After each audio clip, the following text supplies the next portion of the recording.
Queridos irmãos, a graça e a paz do Senhor Jesus Cristo. Que você tenha um bom dia, uma boa noite na presença do Senhor. Eu gostaria de, nessa oportunidade, falar um pouco sobre o Salmo de número 13.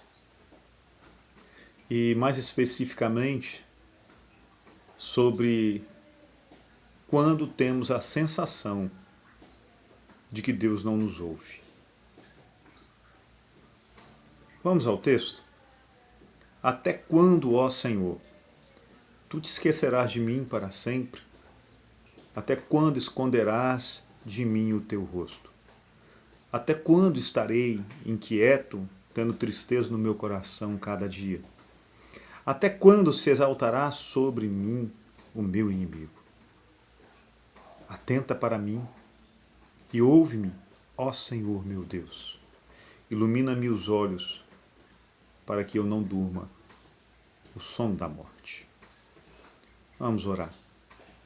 Pai Santo e Eterno Deus, obrigado pelo dia, pelo carinho, por Tua graça que nos alcança, por Tua misericórdia que se renova.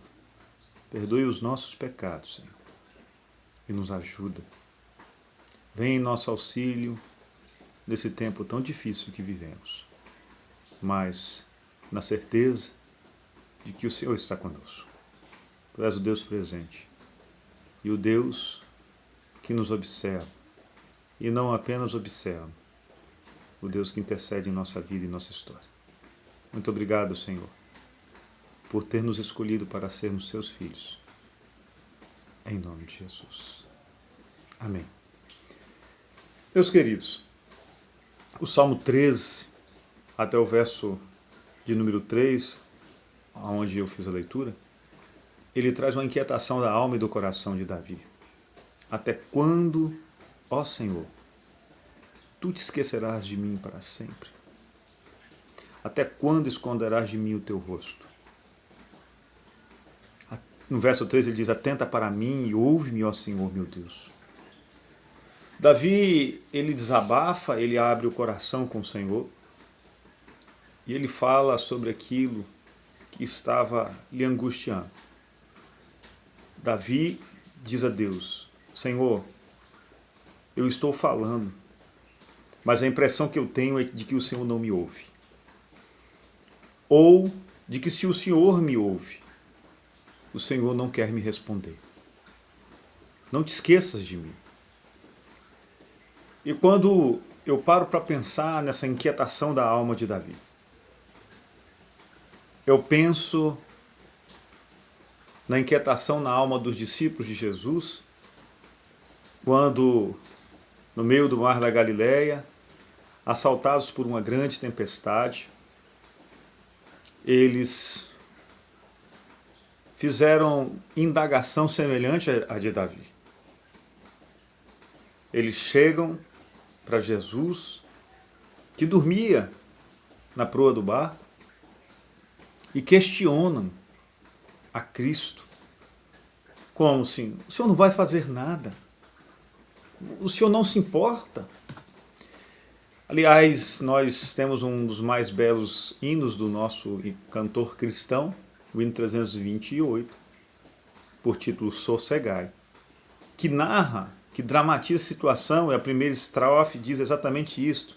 Ó mestre, o mar se revolta, as ondas nos dão pavor, o céu se reveste de trevas, não temos um Salvador. Não se te dá que morramos? Podes assim dormir? Se a cada momento nos vemos, sim, prestes a submergir. A inquietação dos discípulos, dramatizada no hino 328 do cantor cristão, é uma inquietação muito semelhante à de Davi, aqui expressa no Salmo 13. Não se te dá que morramos? Podes assim dormir? O Senhor continua dormindo? Não nos ouve? Não nos atende? Será que o Senhor realmente se esqueceu de nós? Por que eu estou falando sobre estas coisas?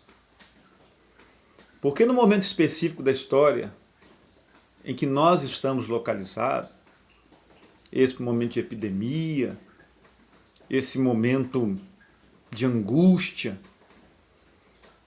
muitas pessoas estão levantando suas vozes e dobrando seus joelhos, clamando ao Senhor, como Davi fez na época em que ele escreveu o Salmo 13. Muitas pessoas estão clamando e dobrando seus joelhos, intercedendo a Deus, pedindo a Jesus, como os discípulos fizeram naquela noite, naquela tempestade.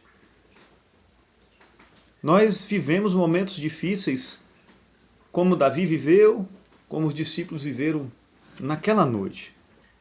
Nós também estamos tendo a nossa tempestade. E muitos têm clamado. E eu não tenho dúvida do que eu vou dizer. Muitos encontram-se com o coração angustiado, tanto quanto Davi, ao escrever o Salmo 13, quanto os discípulos, quando questionaram a Jesus se ele não ia fazer nada. Talvez você esteja pensando, eu tenho clamado, eu tenho orado, mas parece que os céus estão fechados. Parece que Deus não ouve a minha voz. Deus não responde a minha oração. Será? Será que é isso mesmo? Eu gostaria de pensar um pouco com você sobre essa situação, porque talvez essa angústia seja a angústia do seu coração. E eu gostaria de trazer uma palavra da parte do Senhor para você nessa noite, sobre pelo menos 2 motivos, apenas 2, pelos quais, aparentemente, Deus não está agindo. Aparentemente, porque Deus sempre está em ação. Ele tem o controle de tudo. Eu gostaria de trazer para você esses 2 motivos. Porque muitas vezes as nossas orações não são respondidas, ou melhor, são respondidas, mas não da forma como nós gostaríamos de que elas fossem respondidas. 2 motivos pelos quais a tempestade não passa exatamente na hora em que nós clamamos. E meditar nesses 2 motivos talvez vai trazer um alívio ao teu coração. Em primeiro lugar, muitas vezes a resposta não vem, o livramento não vem, a resposta do nosso clamor não vem, da nossa oração. Ela não vem porque nós não conhecemos o futuro. Deus conhece o futuro, desde o passado. Aliás, quando você chegar no futuro, Deus já está lá. Porque Deus não é medido pelo nosso tempo. A eternidade não se conta nos minutos do relógio. O tempo para Deus não é o nosso, o Cronos, mas o Kairos. Deus já está aonde nós ainda vamos demorar um tempo para chegar. E essa verdade deve alegrar o nosso coração. Deus já está no futuro. Quando você chegar lá, Ele já está lhe esperando. Nós não conhecemos o futuro, mas Deus conhece. Nós somos limitados pelo tempo. Nós não enxergamos com clareza as coisas que estão à nossa frente. E por isso somos precipitados. Aliás, muitas vezes as nossas orações, elas são cheias de precipitação. Nós não temos muita paciência para esperar o tempo de Deus. Queremos pressionar Deus. Queremos que Deus se adeque à urgência do nosso tempo e da nossa agenda. E isso atrapalha tudo. Quando nós vamos à Bíblia, a gente percebe algumas pessoas que fizeram orações, clamaram e tiveram a sensação de Davi, de que Deus havia se esquecido delas, ou como os discípulos, de que Deus não se importava. Mas era justamente porque elas não entendiam o futuro que Deus tinha reservado para elas. Uma dessas pessoas foi o profeta Elias. O profeta Elias, depois daquela situação do desafio aos profetas de Baal, ele é ameaçado por Acabe e Jezabel e ele foge para não morrer. E ele entra num processo de autocomiseração, um processo depressivo, um processo onde as suas emoções estavam sobrecarregadas, saturadas, e ele pede a morte. Ele ora pedindo a morte. Mas o que Elias não sabia, e se ele soubesse, ele conhecesse o futuro, a oração dele não teria sido pedir a morte, é de que os propósitos de Deus, o projeto de Deus na vida de Elias, era levá-lo ao céu, sem ter que passar pelas dificuldades e pelo sofrimento da morte. Se Elias soubesse o que o futuro reservava para ele, ele não teria feito aquela oração. Meu querido irmão, se nós conseguíssemos vislumbrar o que Deus tem para nós no futuro, talvez muitas das orações que nós fazemos hoje não seriam feitas. Talvez muito da angústia que foi relatada por Davi e pelos discípulos seria dissipada. Então, muitas vezes, irmãos, Deus aparentemente se cala aos nossos pedidos, não responde, ou como os discípulos acharam, parece que não se importa, porque Deus sabe qual é o futuro. E Deus sabe o que nos espera lá. E eu te digo uma coisa, Deus tem coisas grandiosas para nós no futuro. Coisas maiores. José do Egito é um outro exemplo. Vocês conhecem a história. Aquele homem traído por seus irmãos, levado para o Egito. Quando a vida de José parecia que engrenar na casa de Potifar, ele é julgado injustamente, ele é caluniado, e aí ele vai para a prisão. E lá na prisão ele alcança o favor do carcereiro, e ele fica ali como guarda na prisão, e aí surge o episódio entre os oficiais de Faraó, entre o padeiro e o copeiro. Um ia morrer, um ia voltar. Ele interpreta os sonhos. E ele pede para aquele homem que seria restaurado a sua posição, assim, olha, quando estiverem diante de Faraó, lembre de mim. E ele não lembra. Ele só vai lembrar 2 anos depois. Talvez José, nesse intervalo todo, aliás, talvez não, com certeza ele fez muitas orações ao Senhor. E aparentemente nada acontecia, ou acontecia para pior. Talvez ele tenha ficado inquieto, angustiado, achando que Deus não mais ouvia suas orações. Mas o que José não sabia era o que estava reservado para ele no futuro. José sairia no tempo certo, para agora não ser apenas um homem livre, mas um homem livre e governador de todo o Egito. Deus estava construindo a rampa do palácio de Faraó para José. Deus tem coisas maiores para nós no futuro, irmãos, que a gente não pode vislumbrar agora. Essa é a razão porque as nossas orações muitas vezes não são respondidas no momento. Há um tempo para isso. Deus age silenciosamente, mas Ele age e Ele não está indiferente ao nosso clamor. A mulher de Eucana queria um filho, ela era estéril, e ela clamava, ela queria apenas ser mãe. Mas o tempo de Deus estava preparando ela não apenas para ser mãe de um filho, mas para ser mãe do profeta Samuel, um dos maiores homens que Deus colocou sobre a nação de Israel, um grande juiz, um homem, um líder. Deus sabe o que nos reserva o futuro. E por isso, muitas vezes, parece que o nosso clamor não está sendo atendido. Um outro motivo pelo qual muitas vezes, aparentemente, Deus se cala, parece que Deus se omite ao nosso clamor e a resposta não vem logo do jeito que a gente gostaria, é porque Deus sabe o que é melhor para nós. Ele sabe o que está no futuro reservado. E Ele sabe o que é melhor para nós. E ao saber o que é melhor para nós, Ele sabe também o que não é melhor para nós. Muitas vezes Deus vai silenciar diante dos nossos pedidos porque Ele sabe que os nossos pedidos não são bons.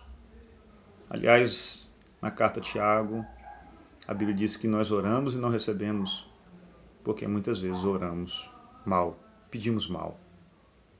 Não porque pedimos mal, porque queremos pedir mal, mas porque não temos, às vezes, o conhecimento necessário para fazer o pedido de forma correta. Às vezes nós pedimos egoisticamente. E Deus, Ele quer o melhor para os seus filhos. Há muita confusão a respeito de promessas relacionadas à oração. A Bíblia diz que tudo que nós pedirmos em oração, crendo que iremos receber, nós receberíamos. E aí, aí tem gente que acha que tudo que você pedir para Deus, você vai receber. A Bíblia não diz que tudo que eu pedir para Deus eu vou receber, mas que tudo que eu pedir para Deus eu vou ter a resposta daquilo. Eu vou receber de acordo com a vontade de Deus. E às vezes a vontade de Deus é que eu receba um não.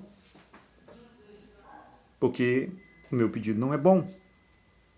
Deus tem o controle de todas as coisas e Ele tem o filtro perfeito do que serve e do que não serve para nós.